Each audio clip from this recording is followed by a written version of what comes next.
மொத்தமாக முடிந்தது. கதரும் மம்தா. நீதிமன்றம் அதிரடி தீர்ப்பு.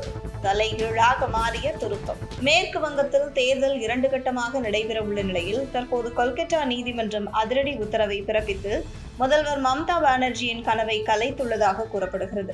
மேற்கு வங்கத்தில் முதல்வர் மம்தா பானர்ஜி தலைமையில் திரிணாமுல் காங்கிரஸ் ஆட்சி நடக்கிறது. அங்கு SIR பணிக்கு முன் 7.66 கோடி வாக்காளர்கள் இருந்தனர். பணி முடிவடைந்ததை அடுத்து இறுதி வாக்காளர் பட்டியல் கடந்த மாதம் வெளியானது. அதில் இடம்பெயர்வு, ஒன்றுக்கும் மேற்பட்ட இடத்தில் பதிவு உள்ளிட்ட காரணங்களால் 63 லட்சம் பேர் நீக்கப்பட்டனர். இதனால் மொத்த வாக்காளர்களின் எண்ணிக்கை 7.4 கோடியாக குறைந்துள்ளது. இது தவிர தர்க்க ரீதியான முரண்பாடுகள் இருப்பதாக கூறி 60 லட்சம் பெயர்களை பட்டியலில் சேர்க்காமல் தேர்தல் கமிஷன் நிறுத்தி வைத்துள்ளது. இறுதி வாக்காளர் பட்டியல் மேற்கு வங்க அரசியலின் வரைபடத்தையே முற்றிலும் மாற்றியமைத்துள்ளது.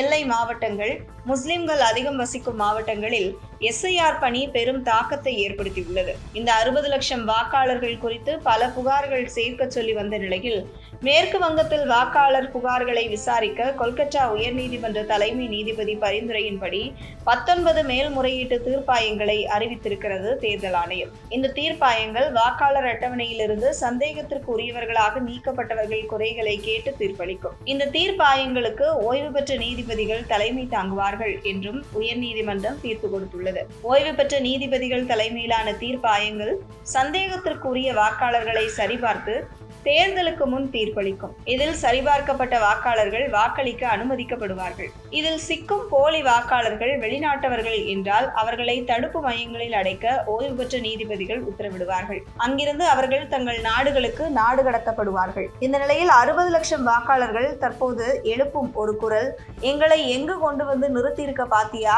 என குரல் எழுப்பி வந்திருக்கின்றனர். மம்தா பானர்ஜி ஆரம்பத்திலிருந்தே தேர்தல் ஆணையத்தை எதிர்த்து வந்தார். கடந்த தேர்தலில் போலி வாக்காளர்களும் ஊடுருவர்களும் வைத்து வெற்றி பெற்றார். இப்போது அந்த கனவு பலிக்காது என்பதால் மம்தா பானர்ஜி கண்ணீர் விட்டு வருவதாகவும் மீண்டும் தேர்தல் ஆணையம் மீதுதான் பழி போடுவதாக கூறப்படுகிறது.